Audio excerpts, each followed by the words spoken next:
Ladies and gentlemen, if it is my, can you hear me all right there, sir? I hear you. Do you hear me? Yes, I do. I hear you just fine. You sound Beautifully. fantastic. Give me 1 second. I'm going to switch you over to my headphones so it's even clearer than that. And ladies and gentlemen, without it's shocking, exciting, overwhelming, if I may, to introduce to you, and you guys know him well, our dear friend Dee Snider. Um, I'm not even going to attach labels to you, my fine sir, because none of them apply singularly to who you are. Welcome to the show. Thanks for being here. Oh my God, what a pleasant surprise. How you doing? Hal, I'm doing great, man. It's great to see you. I saw on Twitter that you had a now I lose audio. Hold on 1 second. That's me. That's on me. Hold on. All right. You got me. Hello, hello, hello, hello. Turn that off. I think. Can you hear me? Let's see. Yeah, there you are. Hello, hello, Fantastic. hello. Yep, I hear you. I have to reset my headphones. They're being wonky, but I hear you. You're good. Dee Snider, everybody, welcome. I saw you had a podcast on Twitter, and I was like, hey, man, want a guest? I mean, you're one of my favorite guests when I was doing radio. And even when I'm not doing radio, you're one of my favorite guests, people to just talk to, because you're so interesting. And, we're kind of kindred spirits in any way.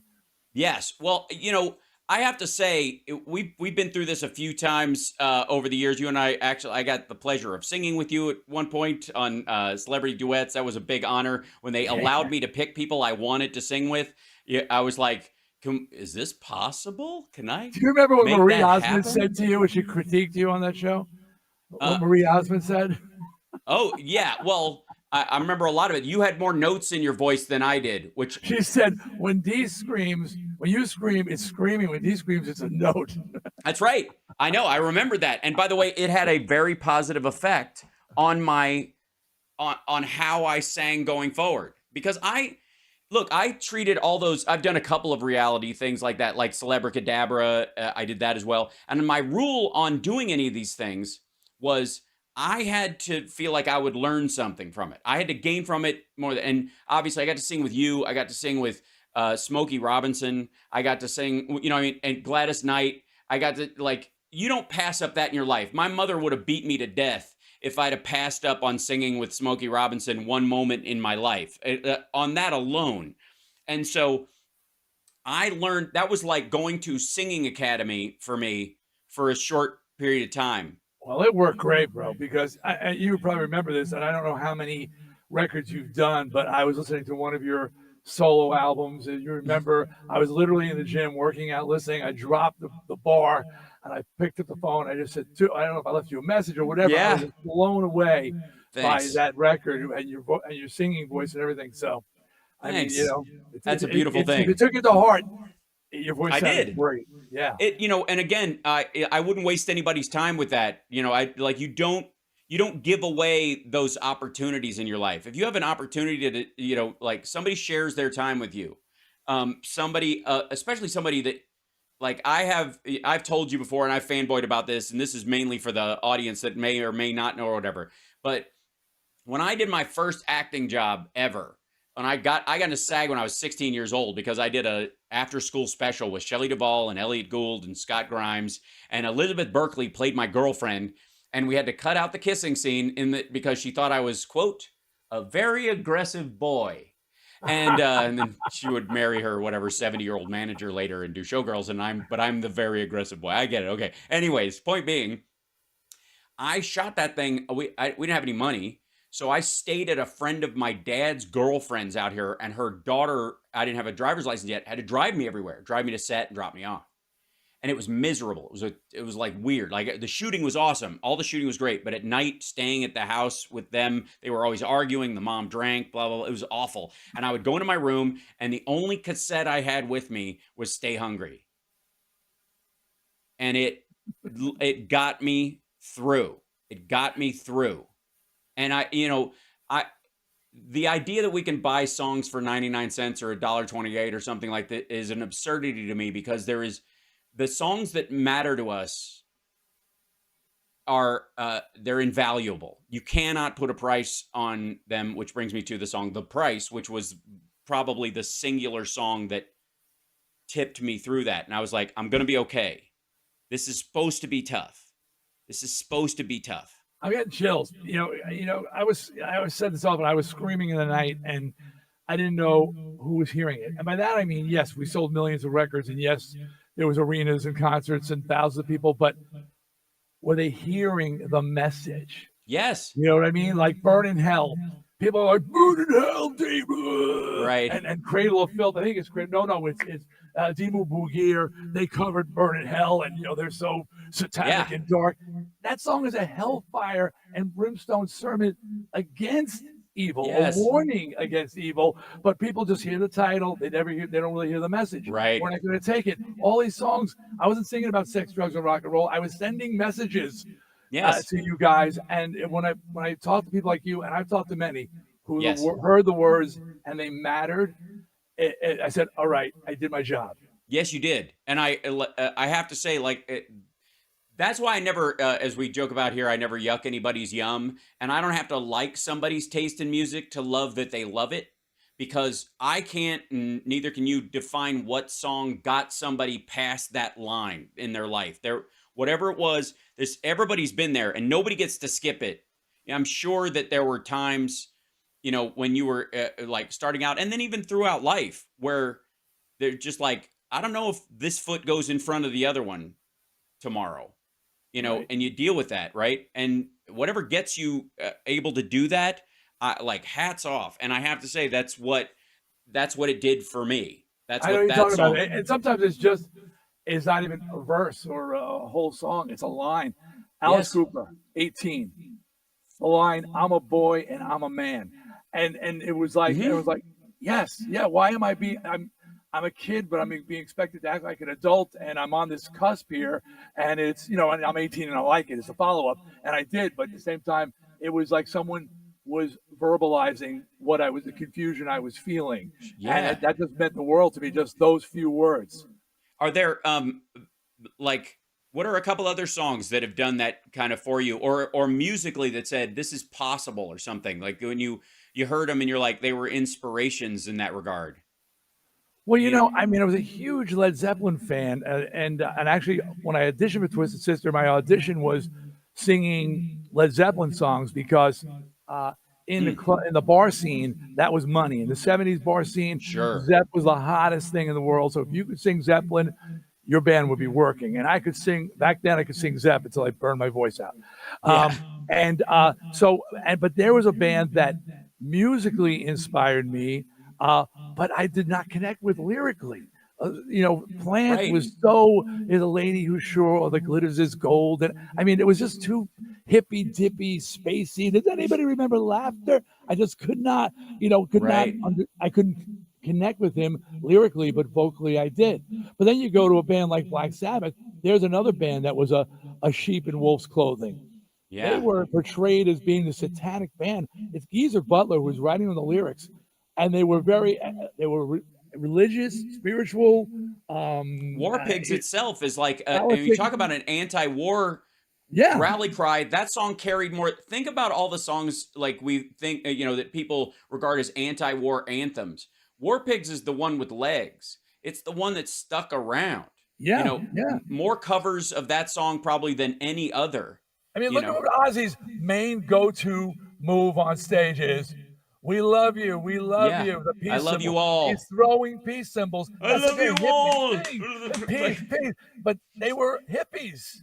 They were hippies, and their lyrics, their messages, they were very positive. And while I dug the darkness of it, but I also took the message like this is a great way to get a positive message across to people. Don't sit there singing hymns in church. Sit there singing metal songs, but saying something that matters, that when people really think about the words you're saying, it's going to change them somehow. Black Sabbath, Geezer Butler, that was Geezer, by the way. Ozzy always uses bass players to write his lyrics, and I think it's because he believes they have only 4 strings, so they have time to do that. So, they're the kid in class with the big pencil, the big thick pencil still. Right. Bob Daisley wrote all the Blizzard of Oz stuff, the bass player. Lemmy from Motorhead wrote so many lyrics for Ozzy. It's bass players. Bass players, for some reason, have more time in their hands and they can write the words. Mm-hmm. I'm curious, because there's a clear anti-cult, anti-darkness message in Ozzy's stuff that he writes, you know, and I think along the lines with where you're talking about Burn in Hell goes, Yeah.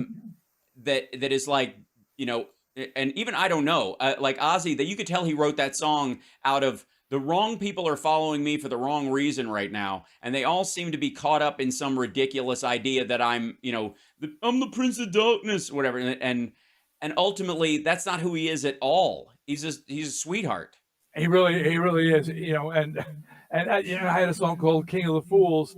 It was a bonus track, but King of the Fools was on that basic subject itself. You know, all these people following me, and I'm just, you know, I mean, I'm not trying to say I'm a moron or whatever, but I don't know if I should be leading. You know, I don't know if I should be leading, if people should be taking me that seriously, if I'm that smart or whatever. Well, advice, but Children, you know, remember Children of the Grave? Yes. That was an environmental song, Children of the Right. Grave. You know? Yeah, that was right. I mean, it was about as metal as "Silvery Rain," the Olivia Newton-John song off the Physical album. I mean, it's basically the same exact message in that regard. Now, there is and I'm sure you're aware of this. There was a study done that people who listen to metal, specifically like hard rock, like extra hard rock, or whatever. I think our category, you know what I'm talking about. Once you get off into the like corpse paint zone, I'm sure there's a fall off, a return on investment. There's a bell curve in this, I suppose, but they are the happiest. You know, are like music fans. Of all music fans, they have the most positive outlook. They're, you know, the most in fact, there was a study done, and you're probably referring to that. Yeah. And it was that heavy metal fans grow up to be better adjusted adults than non-metal fans. And actually, Psychology Today reached out to me, wanting to know why. I said, well, first, why are you calling me? And they said, well, we saw you in Washington in the 80s, and you seem reasonably intelligent. Right. So I said, well, I am reasonably. That's a good, adjective. And but I have thought about this, and I know exactly why, because life is filled with a lot of darker emotions. Whether it's heartbreak or sorrow or depression or anxiety or frustration or all these feelings, they need to be let out. And we, the metal community, we go into the pit, we go to the show, we throw our fists, we scream our lungs out, we mosh, we do whatever. If you go to a festival, you go to a show, people come out smiling, sweating and smiling. We feel better because it has been expressed. We have not held these emotions in. Others, I'm going to digress for a minute. Whenever a killer, mass murderer listens to Marilyn Manson or, Sabbath or AC/DC, it's front page news, but nobody ever said, what was Jeffrey Dahmer's record collection like? Right. Like, what was he listening to? I mean, what was Hitler listening to? I know he wasn't listening to Black Sabbath. It didn't exist. Who are you going to blame? Genghis Khan. Slaughtering people wholesale. What music was he listening to? It's those tribal drums. No matter what happens, you're just couching those tribal drums in something new. Obviously, according to Prigozhin, the Russian paramilitary leader, who named his organization the Wagner Group after Hitler's favorite composer, he was listening to a lot of Wagner. That said, did you have a lot of choices? I mean, were there that many fun-loving speakeasies? They were all in France. No wonder they wanted to burn the place down. They're like, they've got all the fun stuff, all the cheese and the women and the dancing, and we're over here all angry, marching in line. It sounds terrible. Somebody just said, so we are Dan. better adjusted, and we are better for it. And so I feel sorry for the rest of you guys. It's hold on one second. I'm going to switch over to this. There you go. And I finally got a name up on the screen. As if anybody doesn't know, I have some, musical tastes that are, I find that hard rock, especially leaning metalheads, it's always a thin line in their like description, but have a tendency to listen to music that is with more variety. It would shock people how much variety is out there. Like Zach Wilde's a big Elton John fan, that kind of thing. Like you can see where where you get your inspiration after a while. During being the D back in the day, I was myopic.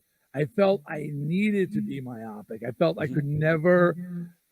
This is in the 70s and 80s. It was metal, and I could never allow anything else to infiltrate and corrupt my metal mission because I was Right. on a metal mission. That said, I did have a love for 50s.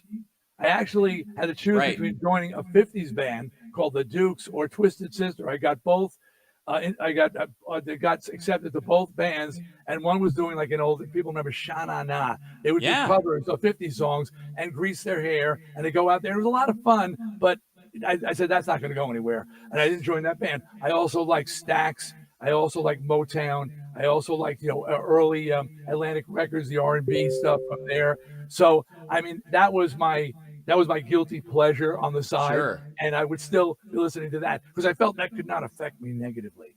But Madonna or any of those artists, if I paid attention, they might get in there and corrupt Right. my They might metalness. weasel their way into your. Yes, I couldn't let them. Well, that was, I forget which song it was, but Gene Simmons was talking about how he was listening to a lot of Janet Jackson. And he kept trying to chase down the bass lines in Janet Jackson's music after a while. And that's, you can hear it. You can hear that, him trying to like, I like that stuff. And I Was Made for Loving You came from, Paul going to like Studio 54 and all those kind of places. And it was big. And he's like, why can't we write a track that plays in this place? And you start, writing in a direct, like a mercenary song. And if you're trying to avoid writing mercenary songs ever, or there's a bad vibe around that, I could see where you'd avoid it. Here's one for you. Here's one for you. Speaking of Studio 54. All right. AC/DC. Mhm. I mean, people, if I had to pick one band, I probably going to be AC/DC. That just Sure. on a loop. I can listen to them and they just define rock and everything about it is great. But they're boom, snap, boom, bap, Yeah. boom. That's what he does. That's the disco beat. Yep.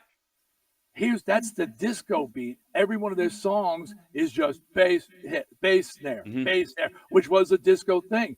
Cut to Studio 54. At the end of the night, when they wanted to empty the dance floor, they would put on AC/DC songs. Within seconds, the same groove that they were just dancing, boom, bah, bah, bah, and then all of a sudden, empty the dance floor. Right. Electric guitar, empty the dance floor. That's not for us. Do you think it was maybe just like it was overloading their cocaine? Like at some point, like just peg the needle. They're like, I can't. Just too intense. Yeah. That's right. Too much. Yeah. By the way, let people know where the like your podcast is and the name of it and all that kind of stuff real quick while I switch something. Okay. Here. First of all, podcast days are over for me, but I have I've written a novel, my first novel, and it's called Frats. And it came out about a week or so ago. And this is it's nothing to do with rock and roll. It's not about me. It's about actual events that happened when I was growing up, and that I observed. I was an observer to these events, and where I grew up, there were high school fraternities. And this book which is a very unusual thing. And people say, what's the difference between a high school fraternity, college fraternity? College fraternities play beer pong. High school fraternities rumble. There was rumbling and a lot of fights, and it was a very gang-like atmosphere I grew up in. So Frats is kind of the outsiders meets the wanderers in 70s suburbia. And I've been writing now for decades, so I can actually put a sentence together, and I've gotten pretty good at writing. So check out Frats. Yes, and then script-wise, I mean, obviously the Writers Guild strike is going on right now, and that's a huge aspect of this. But do you see yourself, doing more screenwriting and the like, and building on that as well? Yeah, I've written a movie called My Enemy's Enemy. Very disturbing. With Strange, and I literally, and I will take credit, invented the torture genre. First film rated R for scenes of torture, and believe me, so all that whole community bows down before me, saying, "I open their eyes to another world." Oh, you mean we don't have to kill everybody? They can suffer. Yes, you're welcome. And but in writing My Enemy's Enemy, I've definitely gone even darker and more disturbing, and I'm going to be directing that one. And I'm right now sitting and sort of waiting out this period because we're also rolling into, speaking of SAG, which I am in SAG. The actor strike is looming, and so that's going to slow things down for a little longer as well. So, but that's my next thing, is to direct a movie I've written called My Enemy's Enemy. Great. Do you find? I find that there's a period in which career wise you look to strikes and breaks in the industry and things like that as times to be creative, because I always find that I'm too busy working to get any work done sometimes. Well, And that was COVID. yeah. COVID was like that for me. It was, am I going to sit here and binge watch TV, Hmm. or can I use this time for something challenging? And that's was 3 years ago now, but that's when I started writing my first novel, because I've been Yeah. writing screenplays for years and stage plays and all that stuff. And I wrote my memoirs, Shut Up and Give Me the Mic. I was thinking about writing a movie called Frats. I said, you know what? I think this would be a better novel. And I said, and here I am sitting with all this downtime. Why not use it to achieve something? So Yeah. that was that to get that inspiration. Yeah. Do you they say and I've always loved this kind of concept that a writer has more intimacy, a book, a novel, or any kind of thing that shows their voice has more intimacy than any other form of art, because everyone who reads your book reads it inside their own head and voices it. They subvocalize it with their own thought voice, their own, we all have this like ride along voice in our head that we talk to ourselves with, we make decisions around the idea, and that's the same voice that reads the book to you as you subvocalize while reading. And it's super intimate that way. That's why reading books in and of itself, I feel like people tend to discover it even if they've lost it for a while. Like they go back to like, oh wow, there's a depth to this that I don't get from just watching something passively. I've never thought about that, what you're talking about, because I'm a big Stephen King fan. Hmm. I know what Stephen King's voice sounds like. Hmm. And I don't hear his books in his voice. I'm Mm-mm. not sure what voice I hear it in. I'm a big Mark Twain fan, Yeah. and I have no idea. I assume he had a big Southern drawl. I have no idea what his voice sounds like. So who's I don't.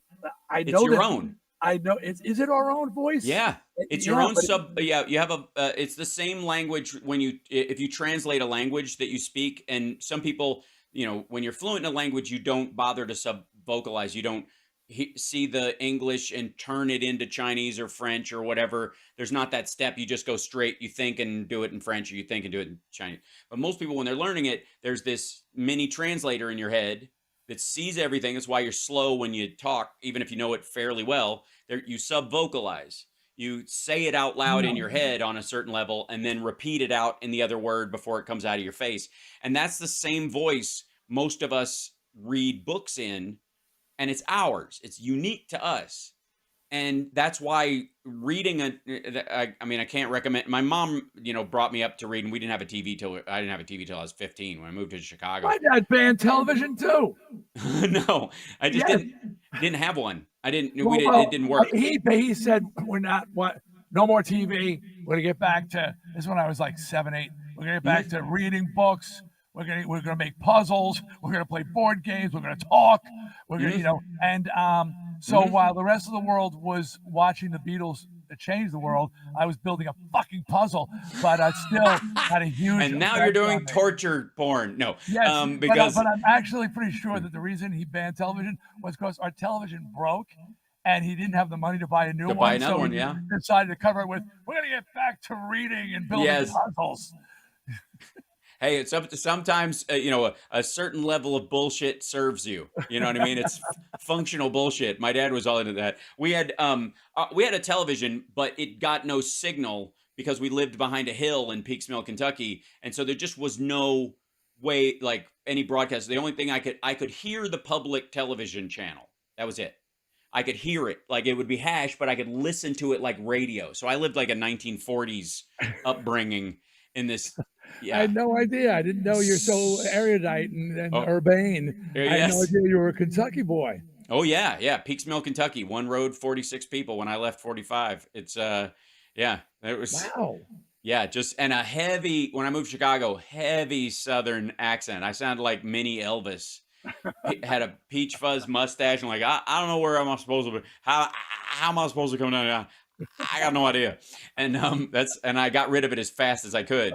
Um, so and it's interesting because I think that preconceived notion of what to expect from somebody who grew up in the South, especially vocally. Do you find it's different now, obviously, for you to some degree, because once you've appeared in front of Congress and spoken in a way that people are like, wait a second, we've got to take this guy seriously. Unlike some of your contemporaries at the time, people walked away from that with a different idea of who you were. But do you get a lot of preconceived notions about who you're going to be and what you supposedly believe from the people you run into over the years?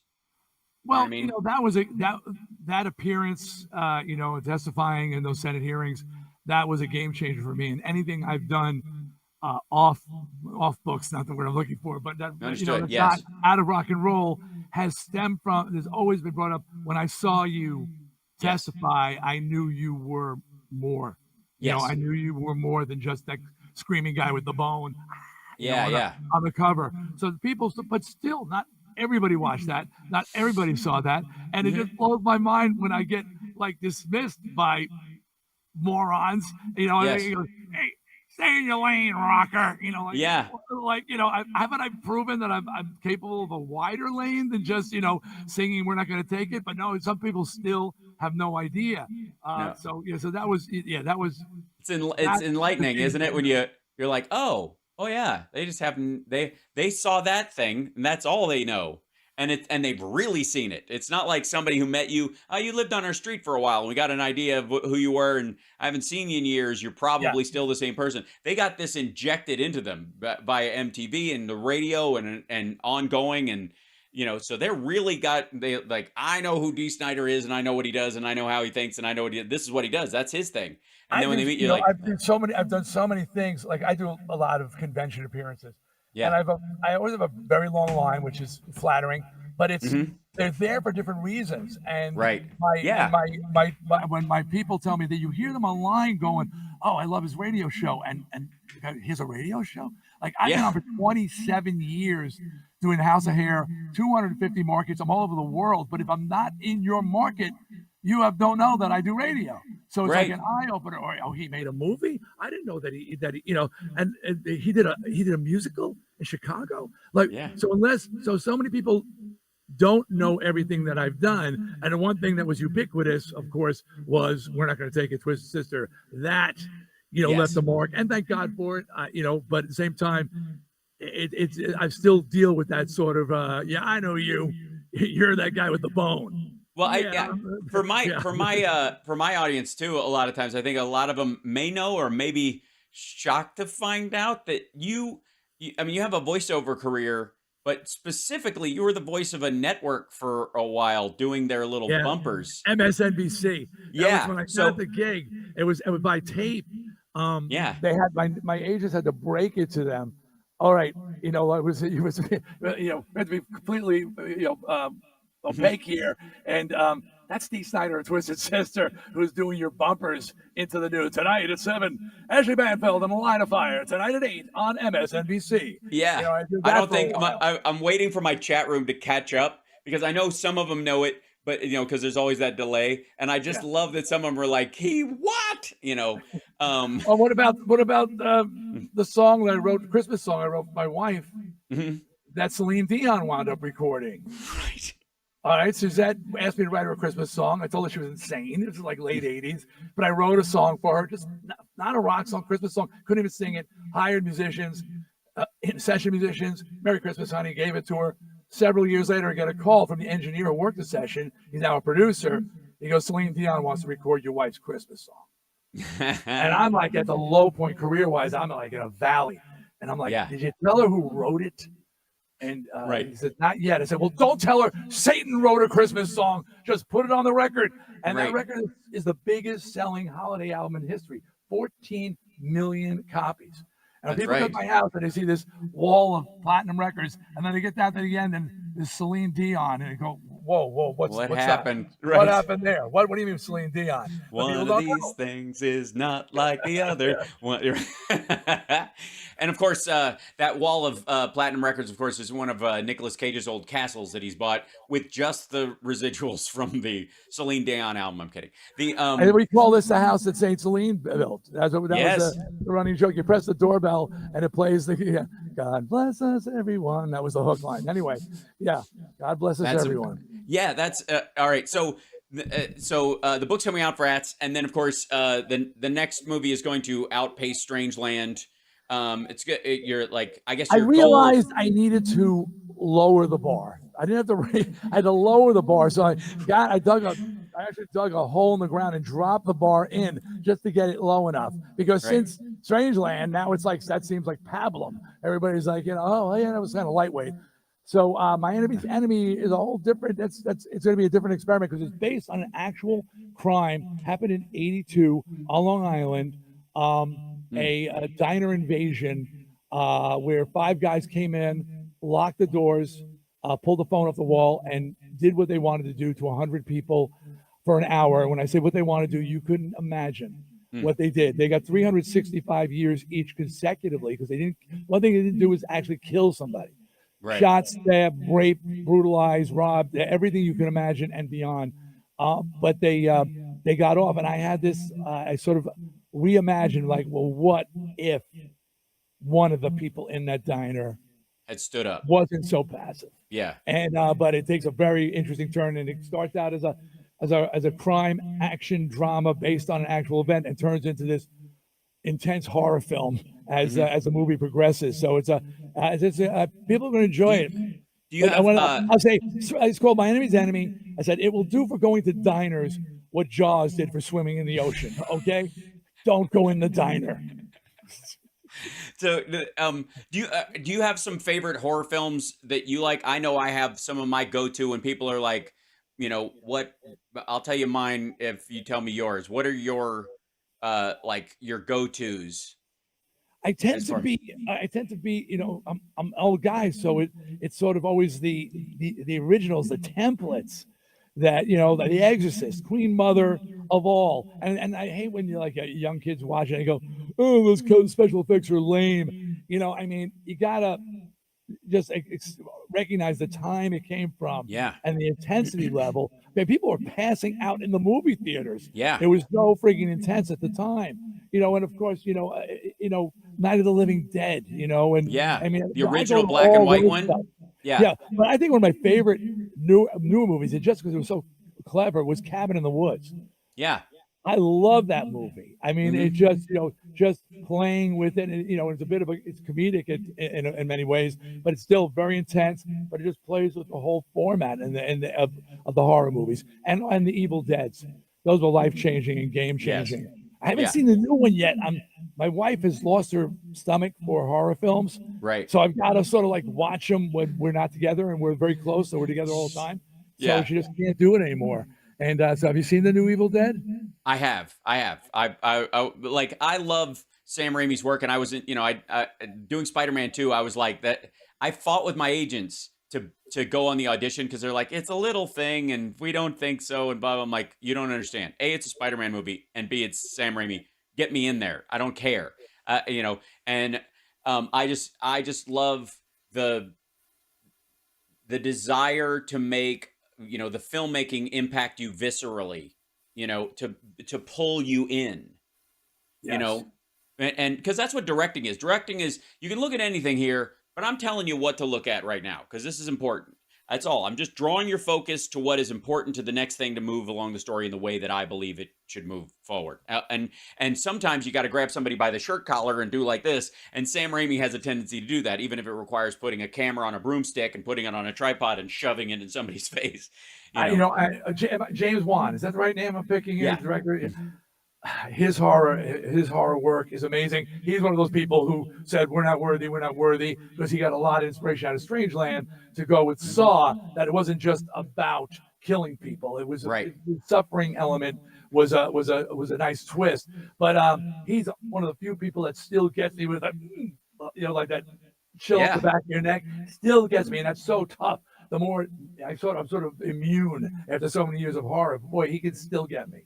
Yeah. The movie Haute Tension, the French film High Tension, which I don't, yeah, which is, it's a great, mind flip kind of movie. I love that one. And then the guy who directed that he's a French director, obviously. He made a movie called P2, which is his follow up to that. And it all takes place on the second level of a parking structure, where this guy has a crush on this woman and wants to spend Christmas with her. So he abducts her and stops anybody from coming in so he can sit down and have this psychotic Christmas dinner with her. Wow, that's it. I It's did for 3 years. I did a show on Sirius XM called Fangoria Radio, yeah, and it was 3 hours a week. And during that time was one of the best times for me with horror because part of my job was like, oh honey, I'm doing my job. I've got to watch all right. these horror films. Yeah. And really we were digging deep, finding the new people. So that was a time where I really got to explore a lot of great new horror at that Yeah. time. I miss doing that show. My other two that I always throw at people is Martyrs,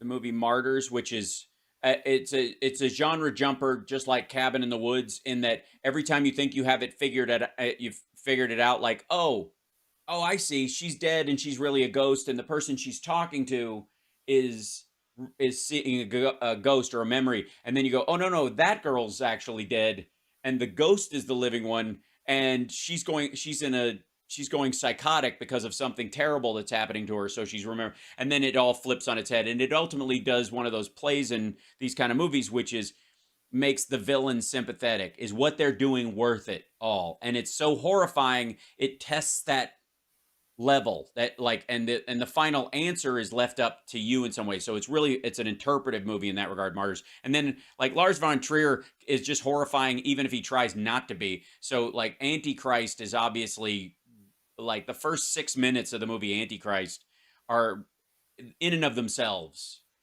one of the most horrifying things I've ever seen in my life, and it's like largely slow motion, black and white. But I think it gets to that point you were talking about torture versus just murder, because we grew up with slasher films, obviously. Yeah. And at a certain point, it jumps the shark where you're almost like rooting for the dude with the knife. That's what happened. Everybody started rooting for Jason. Everybody started rooting for Freddy. Everybody started rooting for the villain because the kids were so stupid. And they were, also became comedic. There was too much laughing during movies. There was too much laughing going on. And I understand there was a certain thing, like people have to have a release from that tension. So sometimes people will laugh, like almost a nervous laugh. But this was not like, and Robert, I love Robert Englund and he's great, but Freddy's a perfect example where it just became like, punchline and then slash and punchline, slash and punchline. And when I did Strangeland, I said, I don't want people to laugh.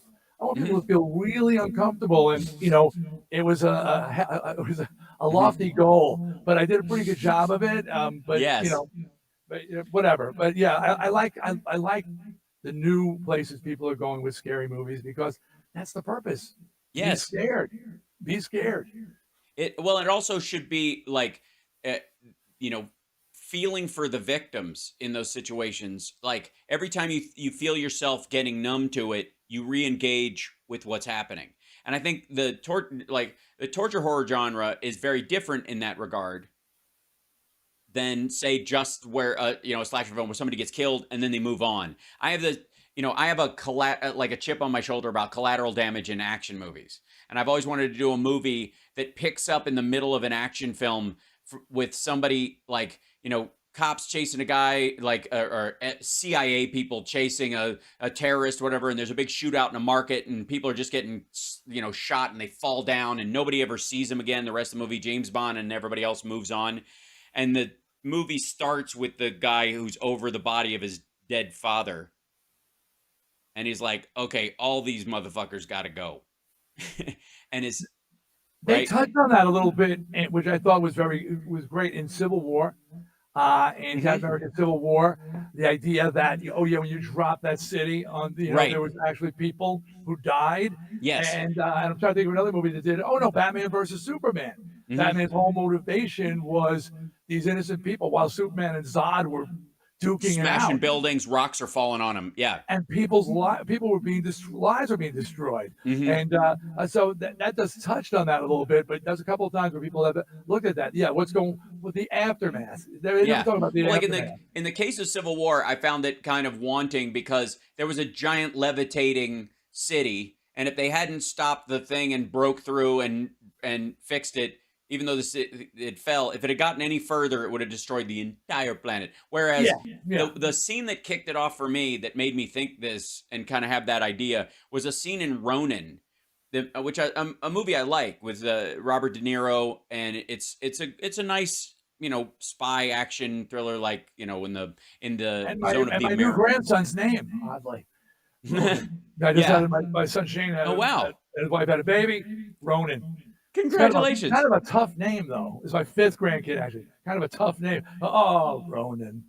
It's like what do you call him, Roni? Anyway, go ahead. Back to Ronin. Ronnie. Sorry, You can do Ronnie until such time he's like, Father, it's Ronin it's now. Ronin. We've got He a walks neck in the like house with a this. giant hammer. I'm Ronin. Okay. Right. Anyway, back to So Ronin the movie. there's in that movie, it's great. There's a moment where they're kind of like exchanging like info at one point. There's just like a little meeting in a car, and then it breaks out into a gunfight, and they shoot up this fruit market in Italy or wherever they are, and it's just kind of this weird randomized people just kind of peck and paw falling all over the fruit as they get shot, and then it moves on, but it doesn't, because everybody's so cold, because it's the CIA, former CIAs and CIA, which is not true at all. Like, people are human beings. They react to stuff. People get PTSD no matter what agency they're in. It's a little silly. Right. But it was like, anyways, when's lunch?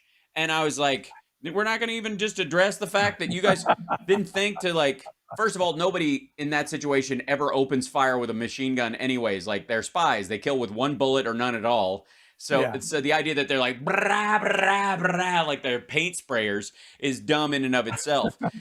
But I was like, what about those folks? Anyway, so that was what drove me to it in that particular movie, and I like the movie. I like Ronin. I like where it's going. Anyways, I want to remind everybody to check out Strangeland if you haven't, if you have the stomach for it, and it's at all your. And just bear in mind, it was done in '97, so the internet. I was basically exploring the evil potential of the internet before it was explored.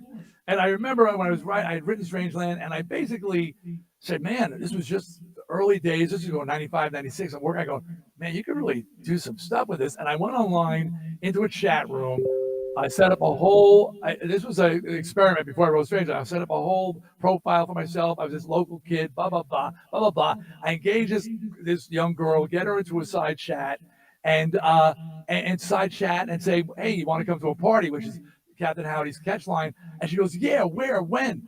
And I'm this 40-something-year-old dude. I reached down, I ripped the plug out of the wall. And Yeah. I'm going, oh my God, it worked. Yeah. It worked. They actually were going to, I sucked, So then I wrote the movie based on that, but it was in the 90s. So when you hear the modem going, Right, you yeah. understand the time it was done in. Oh yeah. Well, then I think this is a good time to ask you your thoughts on like AI and the like that's happening right now. I'm sure you've seen over the last few months the game changer that's happening. I'm curious what your take has been on it as you've seen it. What struck you about it? I'm glad I'm done. So I'm glad I'm done. I mean, I'll keep doing one of the things I do, but I've done my music and my work, and I've made money, and I'm living happily ever after. People, everything I'm doing now is out of choice. So I just my children are directors and writers, and musicians, and they are already dealing with this, and that's what's going on with the DGA negotiations. Yep. And the Writers Guild trying to protect themselves from AI taking their jobs. Mm-hmm. So it's a tough place to be. I'm sure the only solution is, embrace it, use it, and don't let it use you. Yeah. Fighting the tide, that never works. You can never fight the tide. Listen, I've got an interview coming up, another interview. I want to say something because you may not know what I've been up against recently, and things like that. And a lot of people in the room may know, and I just want to speak in the broadest terms. Mm-hmm. As people ask me in 2023, what is a moderate? Mm-hmm. I know what a moderate used to be, but what a moderate is, if you believe that there's room for conversation, negotiation, and compromise, you're a moderate. Mm-hmm. So if you're all the way over on the right, but you're willing to talk and consider a compromise, you're a moderate. And if you're all the way over on the left, they're the same. Beyond those lines, and that's a wide swath, I am in there. And that's a wide swath. And the bullying minorities on the extremes on either side, they're very loud, they're very vocal, they're very in your face, but they are not there. And people get very confused with me because 1 minute I'm being lauded and applauded by the left, and then and reviled by the right, and the next minute I'm being cheered by the Sure. right and hated on by the left. I am a moderate. Mhm. And, best example of that, I have a Tesla and a Hummer H2. Okay, that's a moderate. Yes. Yeah. I've got in that closet behind me, my wife says, you have too many guns. But there are no AR-15s, and I believe in intelligent gun control. Right. Okay, intelligent. So that's a moderate. So anyway, with people looking and going, what is your deal, man? You're hating on me because I kind of leaned right in the recent press that I've gotten, and other times, you're hating on me because I'm a lefty, and I was the guy who fought censorship, and how can you want to wear a mask? I'm a moderate. So if you're trying to figure him out, you can't unless you too are a moderate. Then you totally get what I'm saying. And remember, please, we are the majority. We are the majority. We decide, not the crazies on the extremes. They don't decide. Agreed. I'm glad you brought that up because it's one of the most important aspects of things that I try to talk about on my show is that, jargon kills conversation, and purity police never accomplished anything. And the idea that we're going to have a revolution in our country, in any democracy. Revolution is the 6-minute abs of democracy. It's not going to happen all at once. You've got to be able to eat right and exercise for a long time. You are a constant gardener when it comes to things. And that requires listening to stuff that you might be uncomfortable with to go, oh, I see. I'm uncomfortable because I think that I'm giving ground to somebody that's bad, when in reality, they just have a different take on this problem. But we both agree there's a problem. We're just trying to find the best solution. And that's what I think a moderate or a centrist or center left, center right, whatever the pejoratives of the week are, is that those are the people who are trying to go, all right, I don't know what the answer is. I don't think they know what the answer is, but maybe in our discussion about how we see the problem, we might be able to come up with a compromise that's actually a better solution than either of us on our own. And that's what democracy is. Exactly. And if you're people, there's no room for that. For conversation, no room for compromise, you are an asshole. Right. Period. To put it quite simply. And on that note, I will let you go because I know you have another thing to go to and you got about 5 minutes. I want to thank you for being on.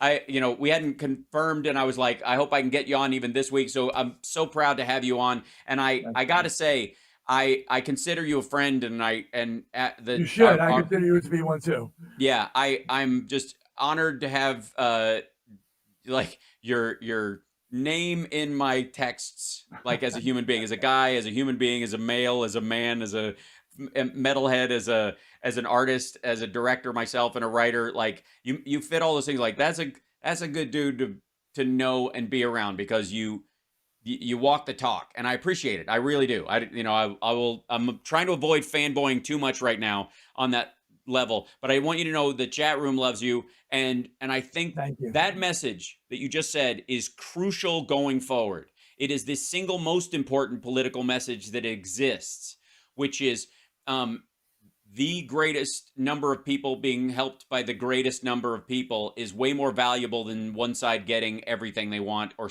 the illusion it's even possible, because it ain't.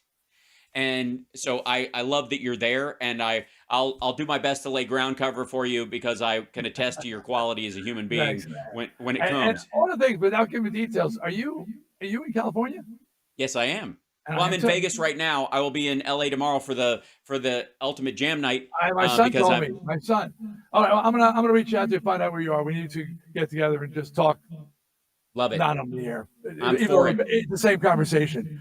Yes. The same conversation. I'm glad to do it. I love that idea. So thanks so much, man, for being on today. And I like it. It does my heart good. And happy belated Father's Day to a great father and a great grandfather at this point, which is amazes no one, but is lovely. So thanks so much. And everybody's sending love to your wife and to the kids, and they're like 5 grandkids.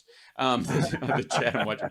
It's not a major accomplishment. You just need to knock somebody up, and then your progeny knocks somebody up, and grandpa. Hold on, I gotta take notes. 1 second. I'm gonna write this down. All right. I love you, brother. Brother. Take care, Hal. I'll talk to you. I'll send you a message. Please do. Man. Thanks. Bye-bye. Everybody, the great Dee Snider being with us today. What an amazing treat for me, and I hope you guys enjoyed it as well. Holy smokes.